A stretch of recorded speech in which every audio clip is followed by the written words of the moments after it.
Hello friends, నేను శరణ్యాని. ఏడడుగుల బంధం 17వ భాగం చదువుకుందాము. రచించిన వారు మీనా ముక్తేశ్వర్ గారు. బావగారితో మాట్లాడకపోతే ముసల్దానివి నీతో మాట్లాడనా అంటూ పక్కపక్క నవ్వింది శ్రావణి. గీతిక కిందకి రాలేదమ్మా అన్నారు దేవిక గారు. అవును, గీతిక ఏది అన్నది ధరణి. అయ్యో అక్క, మెట్ల మీద హై హీల్స్ వేసుకుని క్యాట్ వాకింగ్ చేసింది మర్చిపోయి. అంతే, కాలు బెనికింది, పడుకుంది. అయ్యో ఎలా ఉంది అంటూ బాధగా అడుగుతున్న అక్క వైపు చూసి, మన కృష్ణయ్య ఉన్నాడు కదా, ఏదో ఒకటి చేస్తూ ఉంటాడు, ఇలాగే అల్లరి పనులు అన్నది శ్రావణి. కృష్ణయ్య ఎవరు అన్నారు రవివర్మ గారు. బుజ్జి కృష్ణ భక్తురాలు బాబు, కృష్ణుడిని కూడా ఇంట్లో మనిషిలాగా మాట్లాడుతుంది, ఏది జరిగినా వాడే చేశాడంటుంది అంటూ నవ్వేశారు దుర్గమ్మ గారు. కరెక్ట్, అది నిజమే, ఏది జరిగినా భగవంతుడు చిత్రమే కదా అన్నారు రవివర్మ గారు నవ్వుతూ. దేవిక ఇద్దరు కూతుళ్ళు పైకి వెళ్ళారు గీతిక దగ్గరకు. ఎంతో ఆనందంగా కనపడుతున్న ధరణి వైపు చూసి గీతిక ముఖం తిప్పుకుంది.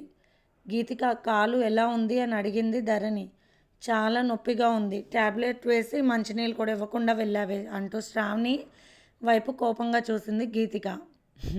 సారీ అక్క, మర్చిపోయాను అన్నది శ్రావణి. కృష్ణవర్మ గారు కారులో వెళ్తుంటే దారిలో రాకేష్ కనిపించాడు. కృష్ణవర్మ ఆగి రాకేష్ని ఆగమన్నాడు. సార్, ఎందుకు మీరు అలా చూస్తున్నారు అన్నాడు కాస్త భయంగా రాకేష్. ఏమీ లేదు, నీతో మాట్లాడాలి, భయపడుకు అన్నారు కృష్ణవర్మ నవ్వుతూ. అలాగే సార్ అన్నాడు రాకేష్. కృష్ణవర్మ చూడటానికి 6 అడుగులు ఉండి మంచి శరీర తత్వంతో చూపురులను ఇట్టే భయపెట్టేస్తాడు. నవ్వితే తప్ప ఆ ప్లేస్లో సింహం లాంటి దర్పం కనపడుతూ ఉంటుంది. అందుకే కృష్ణవర్మ రాకేష్ని ఆగమనకానే భయపడిపోయాడు.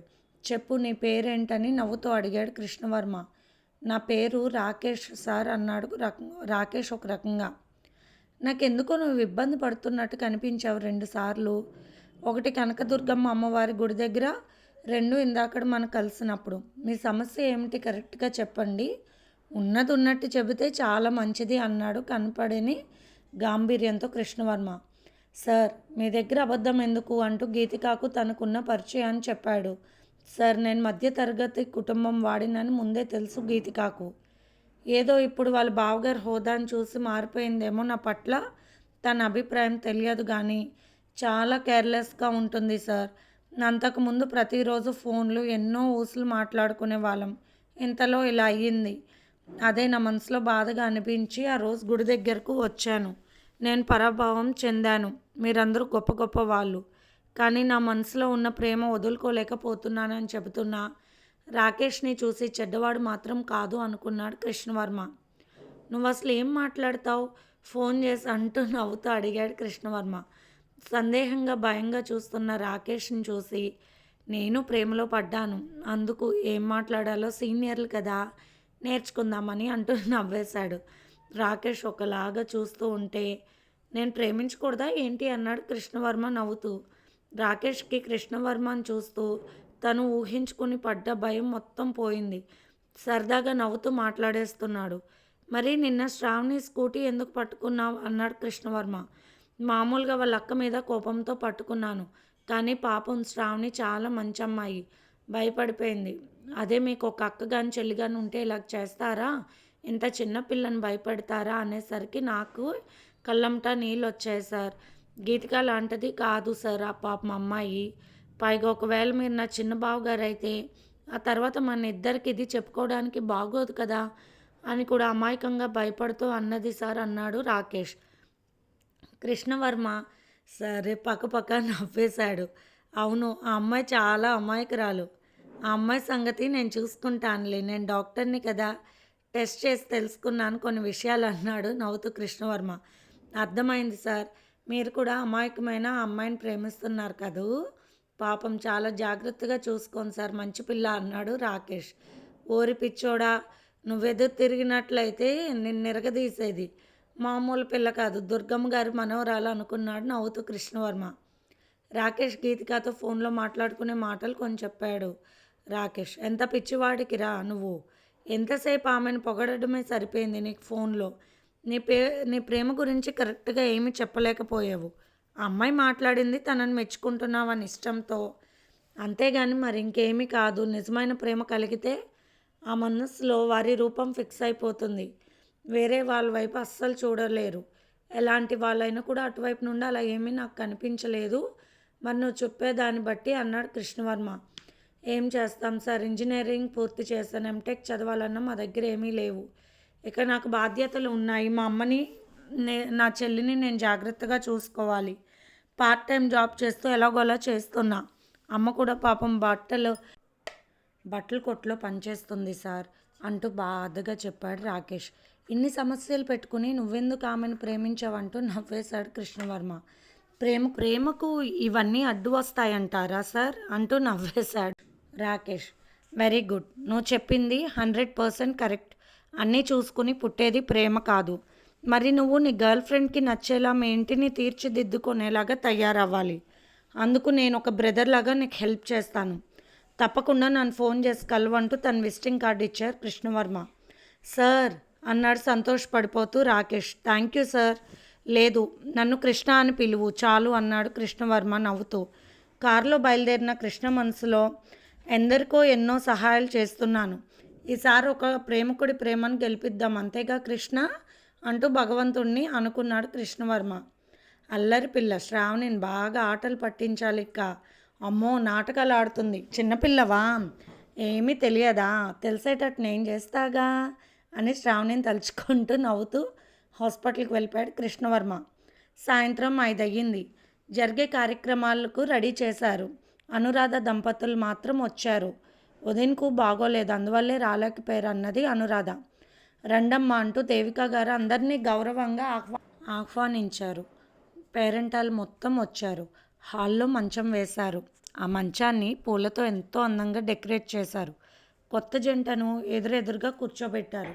తెల్లటి అందమైన పట్టుబట్టల్లో ఎంతో అందంగా ఉన్నారు కొత్త జంట. వారి ముఖాలలోని ఆనందం, సంతోషం, హుషారు కనిపిస్తున్నాయి అందరికీ. పూలబంతిని చుట్టి ఇవ్వండి, ఇద్దరూ ఆడతారు అంటూ దుర్గమ్మ గారు ఒకటే నవ్వు. అనురాధ కూడా సంతోషంగా అన్నీ చేస్తూ ఉంది. రాధాకృష్ణ గారు కూడా నవ్వుతూ అందరితో సరదాగా మాట్లాడుతున్నారు. ఆయనను చూస్తేనే తెలుస్తుంది ఉన్నది ఉన్నట్టుగా మాట్లాడే మంచి స్వభావి అని. ఉంగరాలు ఆటలు ఆడించారు కాసేపు. రవివర్మ చూపులను తట్టుకోవడం ధరణి వల్ల కావడం లేదు. పేరెంటాలు ఇద్దరిని తొందరగా లోపలికి పంపించండి, మనం చూడలేకపోతున్నాం వారి బాధలు అంటూ హాస్యం ఆడుతున్నారు. గీతికాకి రాలేని పరిస్థితి, పైనుండి కనీసం కింద జరిగే విషయాన్ని చూడలేని పరిస్థితి.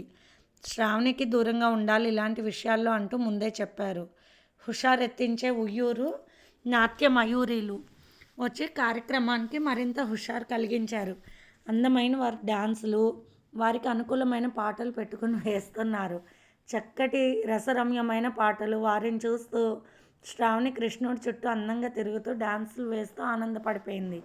ఒక రకంగా కృష్ణ భక్తిలో మైమర్చిపోయింది అని చెప్పుకోవచ్చు. సమయం లేదు. వారిని వెంటనే గదిలోకి పంపించాలని దంపతులకు తాంబూలాలు ఇప్పించారు కొత్త జంటతో దేవిక గారు. 11 జంటలుగా వచ్చిన తాంబూలాలు తీసుకుని వెళ్ళారు. ధరణి గదిలో అందంగా అలంకరించారు పాన్పు. అనురాధ మరి కొందరు ముఖ్యమైన పేరెంటాలు చక్కగా అలంకరించారు. అక్కడ కావాల్సినవన్నీ పెట్టారు. పేరెంటాలు ధరణికి చెప్పవలసిన విషయాలు చెప్పారు చిలిపిగా. శ్రీనివాసరావు గారు, ఆనందరావు గారు రాధాకృష్ణ గారితో మాట్లాడుతూ కూర్చున్నారు. రాజాని తన రూమ్ దగ్గర వర్క్ చేసుకోమని చెప్పారు ఆనంద్ గారు. ముందుగా రవివర్మని లోపలికి వెళ్ళమని పంపించారు. తర్వాత ధరణిని పాల గ్లాస్ ఇచ్చి లోపలికి పంపారు పేరెంటాలు నవ్వుతూ. ఎంత అదృష్టవంతురాలు అంటూ మురిసిపోయారు. రవివర్మ గారు కూడా అదృష్టవంతులే అన్నారు ధరణి సంగతి తెలిసినవారు. పాల గ్లాస్ లోపలికి తీసుకుని అడుగుపెట్టింది ధరణి. ధరణికి సిగ్గుగా అనిపించింది. అది తన గదే కానీ ఆ గదిలోకి వెళ్ళాలంటే ఇప్పుడు అడుగులు తడబడుతున్నాయి. మొదట్లో రవివర్మ గారిని చూస్తే ఏమీ అర్థం కాలేదు ధరణికి. తర్వాత ఒకరికొకరు ఆనందంగా మనసు విప్పి మాట్లాడుకున్న తర్వాత రవివర్మ గారిలో కొత్త అల్లరి చిలిపితనం చూసింది. సహజంగా ఒక గొప్ప ఆర్టిస్ట్ అయిన ధరణి మనసును పూర్తిగా గెలుచుకున్నారు రవివర్మ. ధరణి, ఏమిటి ఆలోచన? ఓ పాల గ్లాస్ బరువుగా ఉందా అన్నారు నవ్వుతూ రవివర్మ. లేదు అంటూ సిగ్గుగా నవ్వింది ధరణి. నీ గదిలోకి నీకు చెప్పకుండా వచ్చేసాను. నీకోసం ఎదురు చూస్తున్నాను. నీ గదిలోకి నువ్వు రావటానికి మొహమాట పడుతున్నావు. ఎందుకు? నీ మనసులోకి నేను ఎప్పుడో వచ్చేసానుగా అంటూ నవ్వుతూ ధరణిని నడిపించుకొని వెళ్ళారు. చిత్రంగా ఉంటుంది ఆడపిల్ల పరిస్థితి. బుడి బుడి అడుగులు వేస్తూ పసి వయసులో హుషారుగా పరిగెత్తుతూ బడికి వెళ్ళే వయసులో వయ్యారంగా నడుస్తూ ఎన్ని నడకలు నేర్చిన 7 అడుగులు కలిసి వెలిసిన భర్త గదిలోకి మొదటిసారిగా వస్తున్నప్పుడు అడుగులు ఎందుకో తడబడిపోతాయి. పాలు తీసుకుని నవవధువుగా పాన్పు వైపు వేస్తున్న అడుగులు జతగాని సన్నిధిలో మురిపాలు పంచుకుని ఇద్దరు పాలు తేనెలలా ఒకరికొకరు ఒకటైపోవడం. ఆ తర్వాత పన్నింటి పాపాయికి పాలు ఇస్తూ మురిసిపోతుంది ప్రతి ఆడజన్మ. ధరణి, నీకు అది చూస్తుంటే నీలో ఉన్న గొప్ప ఆర్టిస్ట్ మనసు నాకు అర్థమైపోతుంది. నాకెంతో ఇష్టమైన పెయింటింగ్ అంటూ ఒక పక్క నెమలి నాట్యం ఆడుతుంటే మరొక పక్క ఒక అందమైన అమ్మాయి ఆనందంగా డ్యాన్స్ వేస్తుంది. మబ్బులు పట్టి సన్నటి తుంపరు కురుస్తుంది. చెట్లపై ఉన్న చిలుకలు ఏవో ప్రేమ తలుపుల్లో ఒకదానినొకటి మృదువుగా నిమురుకుంటూ ఉన్నాయి. నాట్యం చేస్తున్న అందమైన అమ్మాయి ముఖాన్ని చూస్తే తనకు ప్రియమైన వారి తలంపులో ఉన్నట్టు కొట్టొచ్చినట్టు కనబడుతుంది. ఎంత చక్కగా ఉంది చిత్రం అంటూ ఆ పెయింటింగ్ తీసుకుని చూస్తూ వర్ణిస్తూ మురిసిపోతున్నారు రవివర్మ. ఈ చిత్రానికి బహుమతి వచ్చింది అంటూ నవ్వింది ధరణి. నీ మనసు ఎంత అందమైనది ధరణి అంటూ చిత్రాన్ని ఉన్న చోట తగిలించారు. నన్ను చూసినప్పుడు నీలో భావాలు నాకు చెప్పాలి ధరణి అన్నారు రవివర్మ.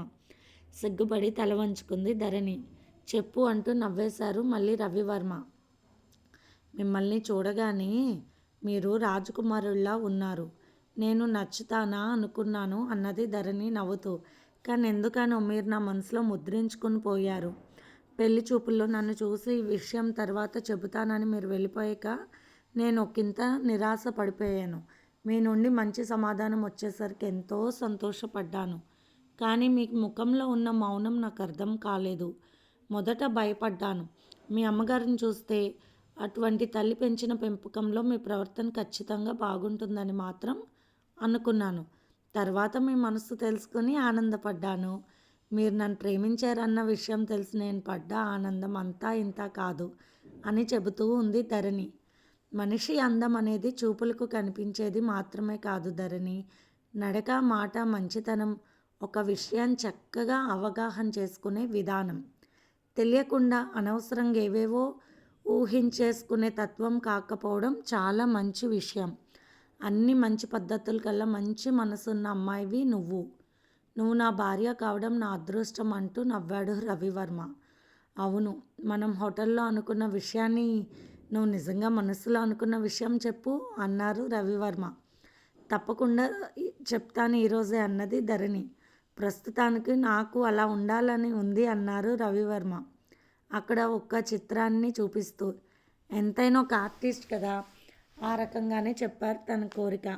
రవివర్మ చూపించిన హార్ట్ వైపు చూసింది ధరణి అందంగా. ఎంతో తన్మయత్వంతో వెనక్కి వాలి ఉన్న అమ్మాయి, హృదయంపై పవలించి అల్లరి చేస్తున్న ఒక అందమైన అబ్బాయి నవ్వేసింది ధరణి అందంగా. ప్రేమతో ధరణి నీ దగ్గరకు తీసుకున్నారు రవివర్మ. నాకేమో కొత్త, ఎలా మొదలు పెట్టాలి అన్నారు రవివర్మ. వస్తున్న నవ్వు దాచుకుంటూ సిగ్గుపడుతూ తల వంచుకొని ఉండిపోయింది ధరణి. భార్యలోని సిగ్గును పక్కకు పంపడానికి చిలిపి మాటలు మాట్లాడుతున్న రవివర్మ మనసు ఇట్టే కనిపెట్టేసింది ధరణి. సరే, నాకు తెలిసిన విషయంలో నేను ఫాలో అయిపోతాను అంటూ ధరణిని దగ్గరికి తీసుకుని ఆమె నుదుటిపై ముద్దు పెట్టారు రవివర్మ. ప్రతి చోట ముద్దుతోనే పలకరిస్తాను, సరేనా నవ్వారు రవివర్మ. అలా ధరణిని ముద్దులతో ముంచెత్తాడు రవివర్మ. ఎన్నడూ ఎరగని హాయి మైకంలా ధరణి ఒళ్ళంతా కమ్మేసింది. సమయం ఆగిపోయినట్టు అనిపించింది. ఆనందం, సంతోషంతో కలిసి సంగమిస్తున్న శుభతరుణం. ఇక ఎవరికి నేర్పాల్సిన పాఠాలు ఏమీ లేవు. ప్రకృతి పురుషుడితో కలిసిపోవాలని, పురుషుడు ప్రకృతిలో ఇమిడిపోవాలని, తపనల తమకంలో, ప్రేమల ఆస్వాదనలో ఒకరికొకరు అత్యంత విలువైన భార్యాభర్తల బంధంలోని సుఖాన్ని వలువలు కూడా దూరం పెట్టలేని బంధంగా ఒకరిపై ఒకరి ఒకరిలో ఒకరే కలిసిపోవాలని ఇరువురు పాన్పుపై చేరారు. మల్లె, మరువం సువాసనలలో ఒకరికొకరు శరీర స్పర్శల సువాసనల సుగంధాలను ఆస్వాదిస్తూ దంపతులుగా ఒకటైపోయే పాఠం ఎవరు నేర్పని పాఠం. చాలా సున్నితంగా పోటీతత్వంగా ఒకరికొకరు ఏకమైపోవాలన్న అనురాగ వేషంలో ఇరువురి హృదయాలు తప్పించిపోతున్నాయి. రవికిరణాల సాకుగా ధరణిలో వికసిస్తున్న పుష్పాల సోయగాలు మధురమైన సువాసనల వాయు తరంగాలలో అప్పుడే విచ్చుకున్న పుష్పాలపై వరుణదేవుడు వర్షించి చినుకలుగా మారి అందంగా పుష్పాలపై పడుతున్న ఆ క్షణం ప్రకృతి పురుషుల సంగమం. ఇది ఫ్రెండ్స్ ఇవాల్టి ఎపిసోడ్. రేపు ఇంకొక ఎపిసోడ్తో మీ ముందుకు వస్తాను. మీ అమూల్యమైన సమీక్షలు కామెంట్స్ రూపంలో తెలియచేయండి ఫ్రెండ్స్. అండ్ మీకు స్టోరీ నచ్చినట్లయితే లైక్ చేసుకోండి, సబ్స్క్రైబ్ చేయండి అండ్ అలాగే కామెంట్స్ కూడా చేయండి. Thank you friends. బాయ్.